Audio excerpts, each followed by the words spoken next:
पौराणिक कथाओं के अनुसार प्राचीन काल में एक ब्राह्मण रहता था। वह बहुत निर्धन था, उसके कोई संतान नहीं थी। उसकी स्त्री बहुत मलिनता के साथ रहती थी। वह स्नान न करती, किसी देवता का पूजन न करती। इससे ब्राह्मण देवता बड़े दुखी थे। बेचारे बहुत कुछ कहते थे, किंतु उसका कुछ परिणाम न निकला। भगवान की कृपा से ब्राह्मण की स्त्री की कन्या रूपी रत्न पैदा हुआ। कन्या बड़ी होने पर प्रातः स्नान करके विष्णु भगवान का जाप व बृहस्पतिवार का व्रत करने लगी। अपने पूजा पाठ को समाप्त करके विद्यालय जाती तो अपनी मुट्ठी में जौ भर के ले जाती और पाठशाला के मार्ग में डालती जाती। तब यह जौ स्वर्ण के हो जाते तो लौटते समय उनको बीन कर घर ले आती। एक दिन वह बालिका सूप में उसे सोने के जौ को फटक कर साफ कर रही थी। उसके पिता ने देख लिया और कहा कि बेटी, सोने के जौ के लिए सोने का सूप होना चाहिए। दूसरे दिन बृहस्पतिवार था। इस कन्या ने व्रत रखा और बृहस्पति देव से प्रार्थना करके कहा कि मैंने आपकी पूजा यदि सच्चे मन से की है तो मेरे लिए सोने का सूप दे दो। बृहस्पति देव ने उसकी प्रार्थना स्वीकार कर ली। रोजाना की तरह वह कन्या जौ फैलाती हुई जाने लगी। तब लौटकर जौ बीन रही थी तो बृहस्पति देव की कृपा से सोने का सूप भी मिला। उसे वह घर ले आई और उसमें जौ साफ करने लगी, परंतु उसकी माँ का वही ढंग रहा। एक दिन की बात है कि वह कन्या सोने के सूप में जौ साफ कर रही थी। उसी समय उस शहर का राजपुत्र वहां से होकर निकला। इस कन्या के रूप और कार्य को देखकर मोहित हो गया तथा अपने घर आकर भोजन तथा जल त्याग कर उदास होकर लेट गया। राजा को इस बात का पता लगा तो अपने प्रधानमंत्री के साथ उसके पास गए और बोले कि बेटा, तुम्हें किस बात का कष्ट है? किसी ने अपमान किया है या फिर कोई और कारण है तो बताओ। मैं वही कार्य करूंगा जिससे तुम्हारी प्रसन्नता हो। अपने पिता के राजकुमार ने बातें सुनी तो वह बताया, मुझे आपकी कृपा से किसी बात का दुख नहीं, किसी ने मेरा अपमान नहीं किया, परंतु मैं उस लड़की से विवाह करना चाहता हूँ जो सोने के सूप में जौ साफ कर रही थी। यह सुनकर राजा आश्चर्य में पड़ा और बोला, हे बेटा, इस तरह की कन्या का पता तुम ही लगाओ, मैं उसके साथ तुम्हारा विवाह अवश्य करूंगा। राजकुमार ने उस लड़की के घर का पता बतलाया। तब मंत्री उस लड़की के घर गए और ब्राह्मण देवता को सभी का हाल बतलाया। ब्राह्मण देवता राजकुमार के साथ अपनी कन्या का विवाह करने के लिए तैयार हो गए तथा विधि विधान के अनुसार ब्राह्मण की कन्या का विवाह राजकुमार के साथ हो गया। कन्या के घर से जाते ही पहले की भांति उस ब्राह्मण देवता के घर में गरीबी का निवास हो गया। अब भोजन के लिए भी अन्न बड़ी मुश्किल से मिलता। एक दिन दुखी होकर ब्राह्मण देवता अपनी पुत्री के पास गए। बेटी ने पिता की दुखी अवस्था को देखा और पूछा, माँ का हाल पूछा। तब ब्राह्मण ने सभी हाल कहा। कन्या ने बहुत सा धन देकर अपने पिता को विदा कर दिया। इस तरह ब्राह्मण का कुछ समय सुखपूर्वक व्यतीत हुआ। कुछ दिन बाद फिर वही हाल हो गया। ब्राह्मण फिर अपनी कन्या के पास गए और सारा हाल कहा। लड़की बोली कि हे पिताजी, आप माताजी को लिवा लाइए, मैं उन्हें विधि बता दूंगी जिससे गरीबी दूर हो जाएगी। वह ब्राह्मण देवता अपनी स्त्री को साथ लेकर पहुंचे तो अपनी माँ को समझाने लगी कि हे माता, तुम प्रातःकाल प्रथम स्नानादि कर विष्णु भगवान का पूजन करा करो, सब दरिद्रता दूर हो जाएगी। परंतु उसकी माँ ने एक भी बात नहीं मानी और प्रातःकाल उठकर अपनी पुत्री के बच्चों का जूठन खा लिया। इससे उसकी पुत्री को भी बहुत गुस्सा आया और एक रात को कोठरी से सभी सामान निकालकर अपनी माँ को उसमें बंद कर दिया। प्रातःकाल उसे निकालकर तथा स्नान आदि करा के पाठ कराया तो उसकी माँ की बुद्धि ठीक हो गई। फिर प्रत्येक बृहस्पतिवार को व्रत रखने लगी। इस व्रत के प्रभाव से उसके माँ बाप का बहुत ही धनवान और पुत्रवान हो गए और बृहस्पति जी के प्रभाव से इस तरह के सुख भोग कर स्वर्ग को प्राप्त हुए। तो सभी बोलिए विष्णु भगवान की जय। तो प्रिय श्रोताओं, अब सुनते हैं बृहस्पतिवार व्रत की दूसरी कथा। प्राचीन समय की बात है। भारतवर्ष में एक राजा राज्य करता था। वह बड़ा प्रतापी और दानी था। वे नित्य प्रति मंदिर में भगवान के दर्शन करने जाते थे। वह ब्राह्मण और गुरु की सेवा किया करते थे। उसके द्वार से कोई भी याचक निराश होकर नहीं लौटता था। वह प्रत्येक गुरुवार को व्रत रखता और पूजन करता, हर दिन गरीबों की सहायता करता, परंतु वे सब बातें उसकी रानी को अच्छी न लगती थी। वह ना तो व्रत करती, ना ही किसी को एक भी पैसा दान में देती और राजा से भी ऐसा करने से मना करती थी। एक समय की बात है कि राजा शिकार खेलने वन को चले गए। घर पर रानी और दासी थी। उसी समय गुरु बृहस्पति साधु का रूप धारण करके राजा के दरवाजे पर भिक्षा मांगने आए। साधु ने रानी से भिक्षा मांगी तो वह कहने लगे कि हे साधु महाराज, मैं इस दान और पुण्य से तंग आ गई हूँ। इस कार्य के लिए तो मेरे पतिदेव ही बहुत हैं। अब आप ऐसा कृपा करके बताइए कि हमारा सारा धन नष्ट हो जाए, मैं आराम से रह सकूँ। साधु रूपी बृहस्पति देव ने कहा कि हे देवी, तुम तो बड़ी विचित्र हो। संतान और धन से तो कोई सुख ही नहीं होता, इसका तो सभी चाहते हैं। पापी भी पुत्र और धन की इच्छा करता है। अगर तुम्हारे पास धन अधिक है तो भूखे मनुष्यों को भोजन करवाओ, ब्राह्मणों को दान दो, धर्मशाला बनवाओ, कुआं, तालाब, बाग बगीचे आदि का निर्माण कराओ, निर्धन कुंवारी कन्याओं को विवाह करवाओ, यज्ञ करवाओ। इस प्रकार के कर्मों से आपका कुल का और आपके नाम का परलोक सार्थक होगा, स्वर्ग की प्राप्ति होगी।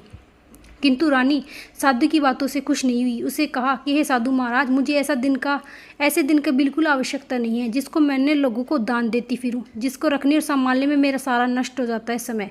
तब साधु ने कहा कि देवी, अगर तुम्हारी ऐसी इच्छा है तो जैसा मैं तुम्हें बताता हूँ वैसा करना। बृहस्पतिवार के दिन घर को गोबर से लीपना, अपने बालों को मिट्टी से धोना, राजा से कहना कि वह दाढ़ी कटवाए, भोजन में मांस मदिरा खाए, कपड़े धोबी के यहाँ धुलने को देना। इस प्रकार 7 बृहस्पतिवार करने से तुम्हारा सब धन नष्ट हो जाएगा। ऐसा कहकर साधु महाराज रूपी बृहस्पति देव अंतर ध्यान हो गए।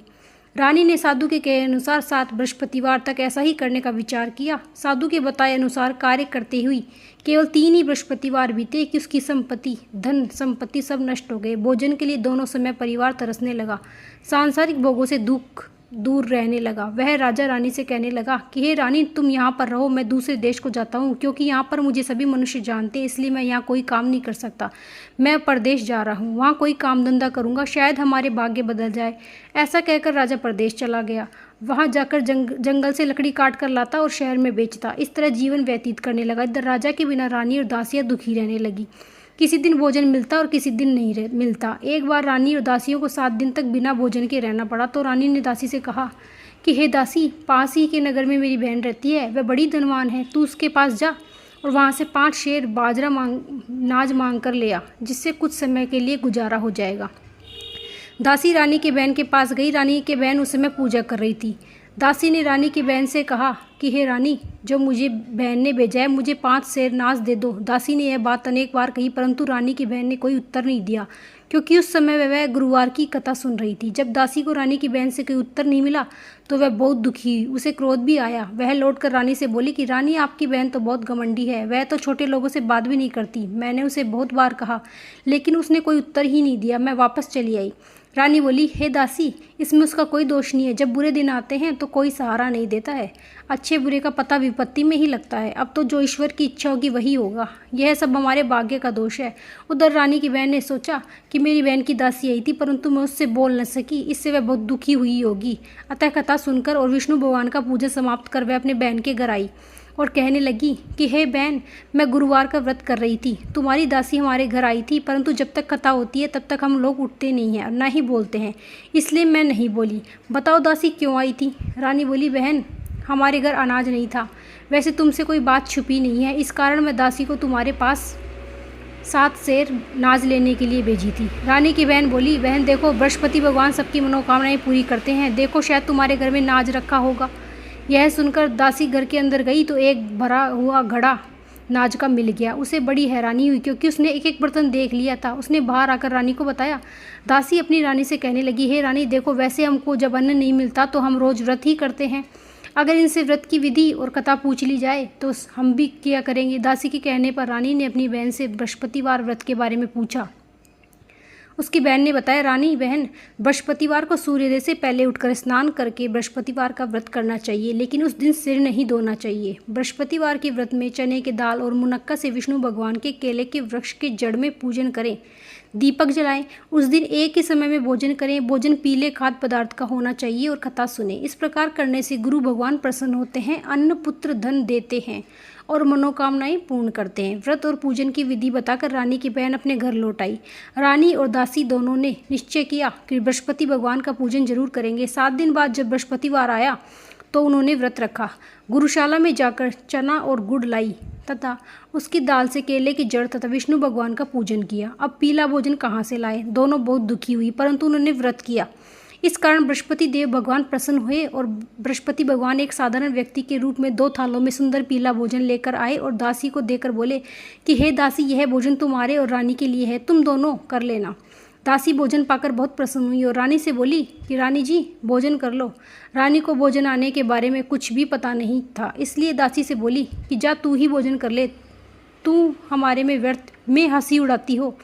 तब दासी बोली, रानी जी, एक व्यक्ति भोजन दे गया है। तो रानी कहने लगी, वो भोजन तेरे लिए ही देकर गया है, तू ही भोजन कर ले।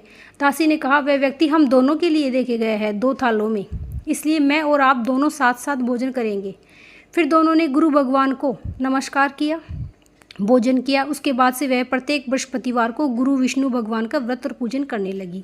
बृहस्पति भगवान की कृपा से उनके पास धन हो गया, परंतु रानी फिर से पहले की तरह आलस्य करने लगी।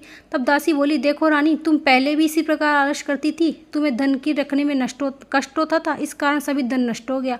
अब गुरु भगवान की कृपा से धन मिला है तो फिर आलस्य हो रहा है। बड़ी मुसीबतों के बाद हमने यह दिन पाया है, इसलिए हमें दान पुण्य करना चाहिए। तुम भूखे मनुष्यों को खाना खिलाओ, ब्राह्मणों को दान दो, तालाब बावड़ी बनवाओ, निर्माण करवाओ, मंदिर बनवाओ, कुंवारी कन्याओं का विवाह करवाओ, धन को शुभ कार्यों में खर्च करो, जिससे तुम्हारे कुल का यश बढ़े और स्वर्ग को प्राप्त हो और पितृ भी प्रसन्न हो। दासी की बात मानकर रानी ने इस प्रकार के कर्म करने का प्रयास आरंभ कर दिया, जिससे उनका काफ़ी यश फैलने लगा।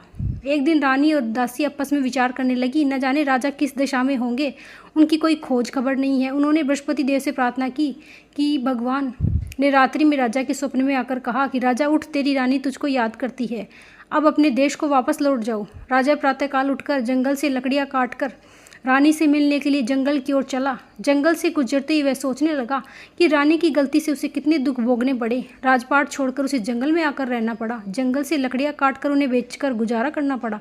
उसी समय उस जंगल में बृहस्पति देव एक साधु के रूप में धारण करके आए और राजा के पास आकर बोले कि हे लकड़हारे, तुम इस सुनसान जंगल में किस चिंता में बैठे हो, मुझे बतलाओ। यह सुनकर राजा की आंखों में आंसू भर आए और साधु की वंदना करके बोला कि हे प्रभु, आप सब कुछ जानने वाले हो। ऐसा कहकर राजा ने साधु को अपनी संपूर्ण कथा बताई।